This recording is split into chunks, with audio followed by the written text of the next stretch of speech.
You're listening to Nutrition Matters podcast with Paige Smathers, registered dietitian nutritionist. Nutrition Matters podcast explores how to approach food and your body in a whole new way.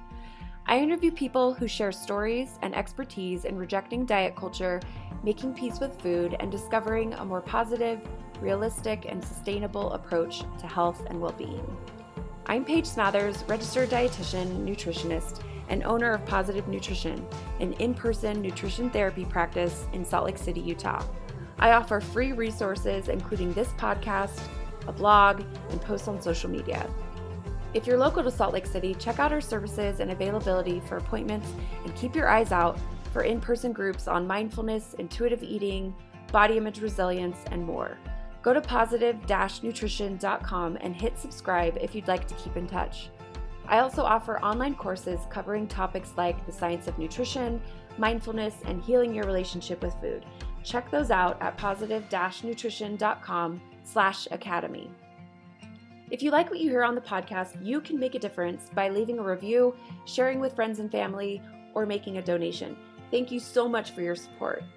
You can also find me on Instagram or Facebook if you'd like to have a little more food for thought at Paige Smathers RD. Thank you so much for listening. Hi everyone, welcome back to Nutrition Matters podcast. Woohoo! Happy 2019. I hope you've had a great end to your 2018. I'm super excited to connect with you here.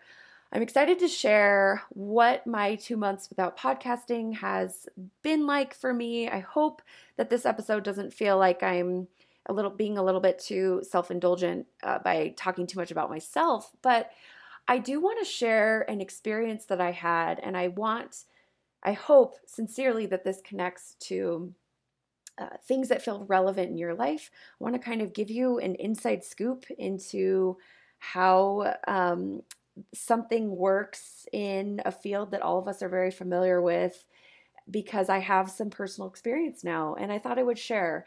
I also want to talk with you about a time where I said no over the last 2 months, and where it literally changed everything about how my brain was working. So I hope that's interesting. I hope this feels fun to connect with me again. I know that I've really missed all of you not podcasting over the last few months, and I'm excited to be doing that again today. So some of you might be wondering, what's your plan with podcasting? I've had a lot of people reach out to me since I sort of announced that I was going to take some time off. So, here's what happened. It was great. It was really nice to have one less thing on my to-do list, but I did miss it, and I'm super excited to be back.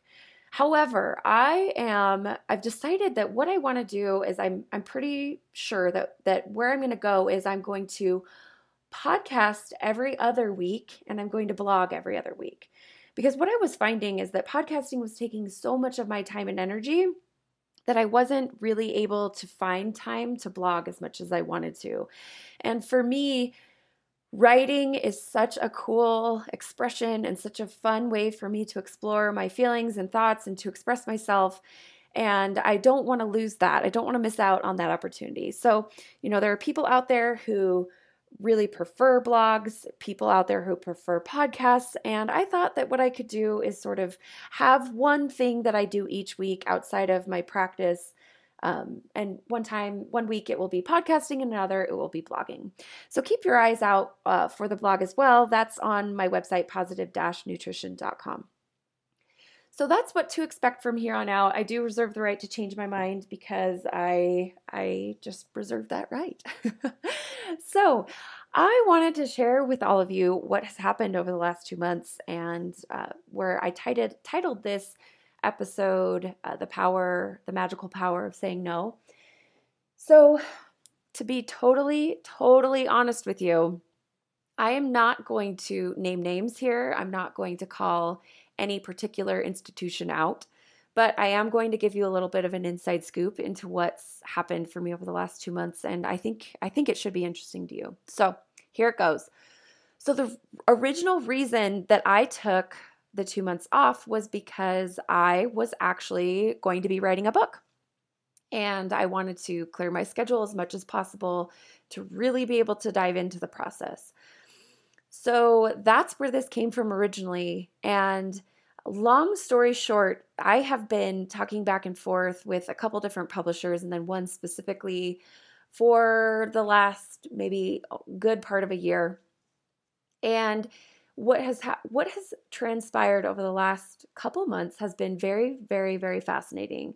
I won't go into all the details, but here's what I really want you to know.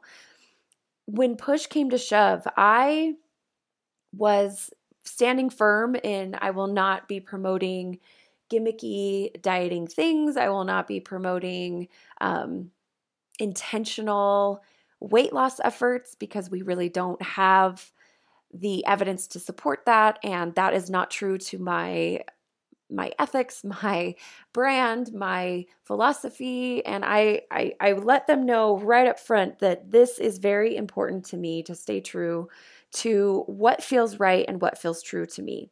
And they said, no problem, no problem. So we moved down the path, and it got to the point where it was very clear that and I understand this, but it became very clear that they didn't understand me and what I meant by kind of the boundaries that I had set up with them.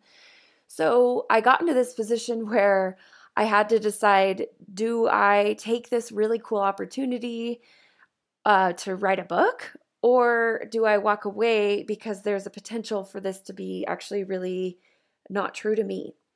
And I wrestled with it. It was actually, in retrospect, it kind of sounds silly. Why was that a hard choice? I thought maybe I could work it out. I thought maybe I could explain and advocate and help people understand. I thought there was a chance that I could kind of wedge myself in there a little bit and make it work.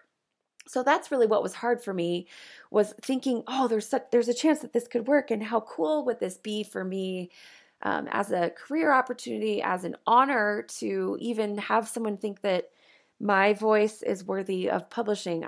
It was a really cool idea and pretty intoxicating.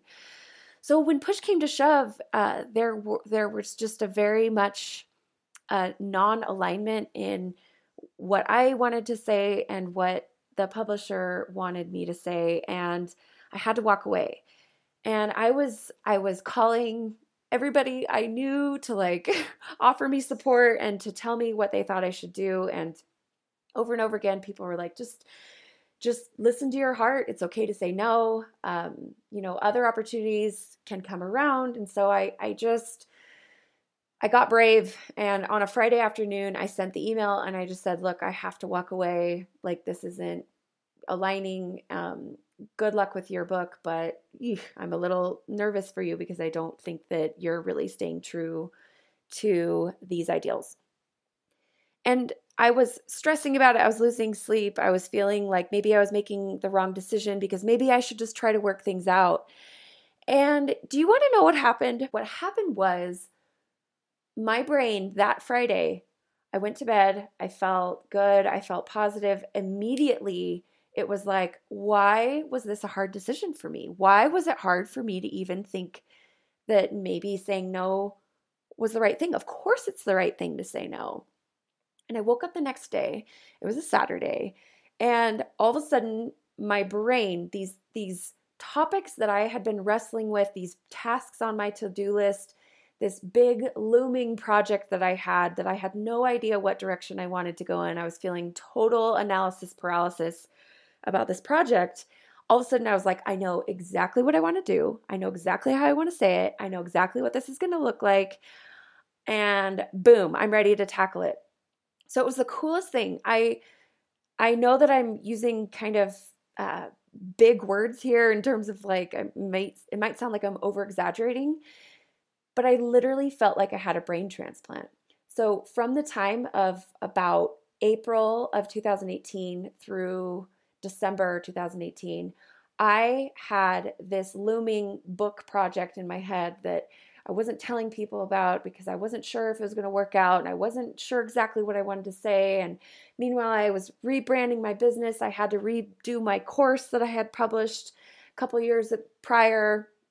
But I was feeling just so overwhelmed with all the things swimming around in my head.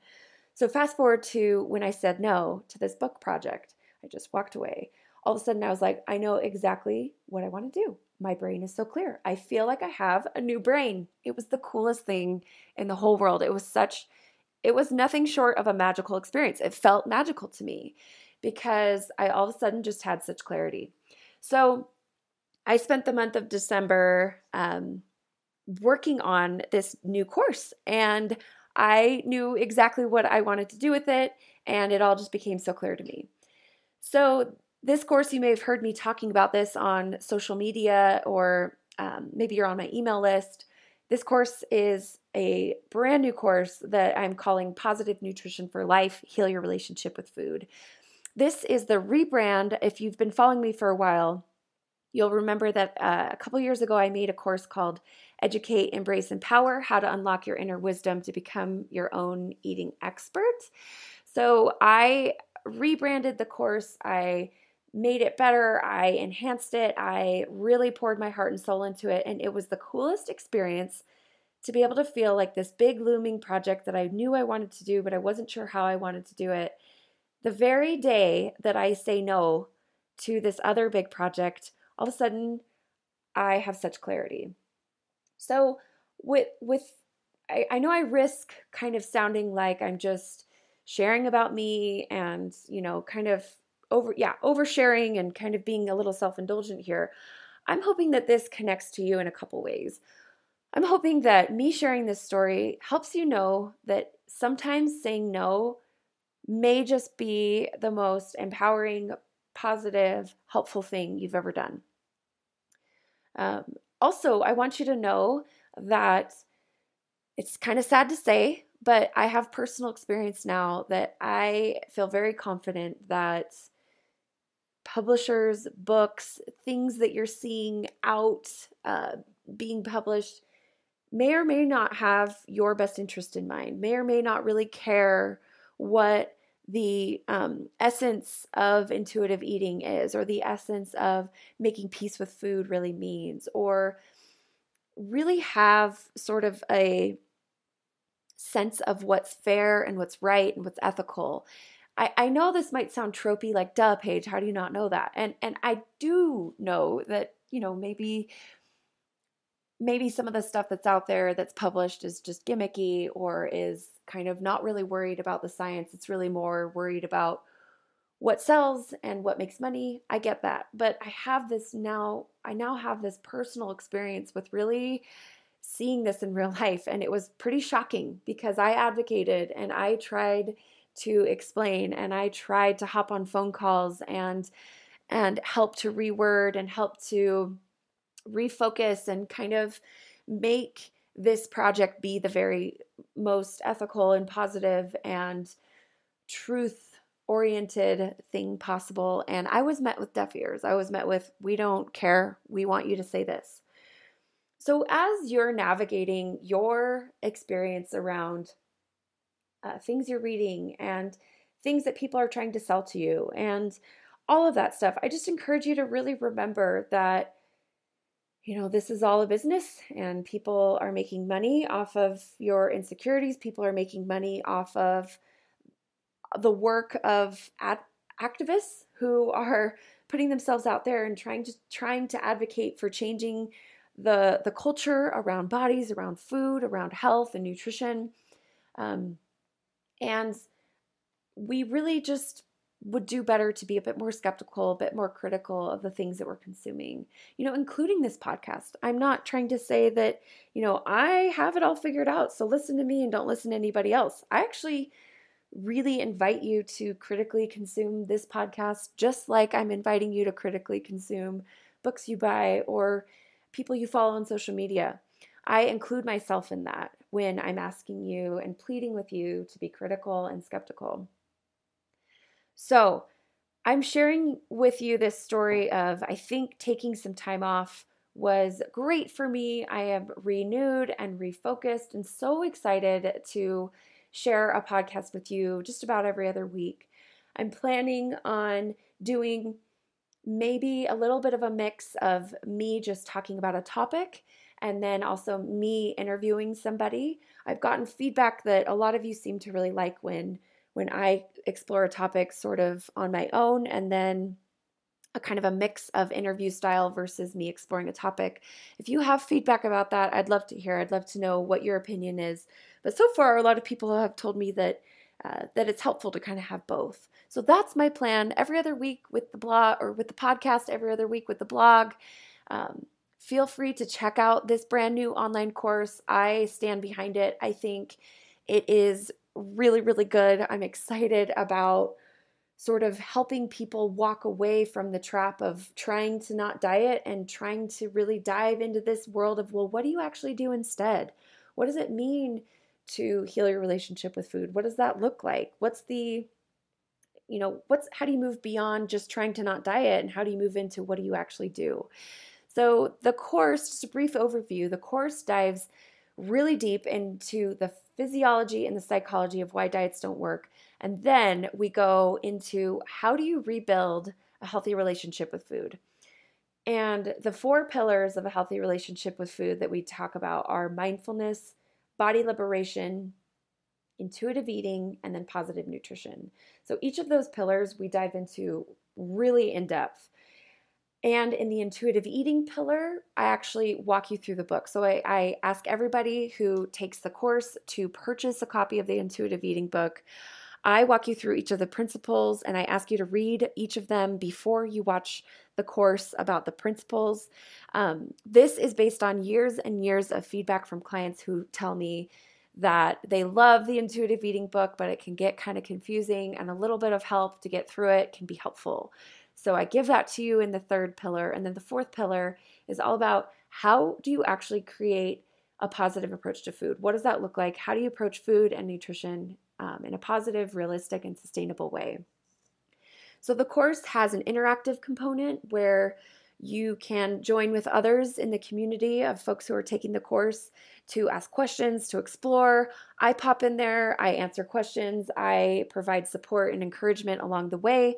And what's nice about that is through the years of teaching in-person groups and courses, people have told me that they want a way to sort of have the learning not end when they are when they're done with the content. They want to still be able to kind of have a way to stay immersed in the content. So that's what I'm doing there. I'm thrilled about the fact that we have a 61-page workbook in addition to the course materials. The course is open for enrollment anytime. There's no gimmicky marketing tactic that says, 24 hours and that's it, and I'm going to close the cart. I am just letting you opt in if and when it feels like you're ready for it, or you want to participate. This content is probably, if I had to estimate, about what I can do with a client in 6 to 12 months of nutrition therapy for a fraction of the cost, obviously. And I'm just thrilled about what I've put together. So if you're interested in what do I actually do? What does this look like? How do I make this real and practical and in real life? Check out the course, see if what it has to offer might feel like it's a good fit for you. You can find that at positive-nutrition.com/academy. And again, the course is called Positive Nutrition for Life. Don't confuse that with the course that I released in September of 2018 called Positive Nutrition 101. That course is all about the science of nutrition without the gimmicks.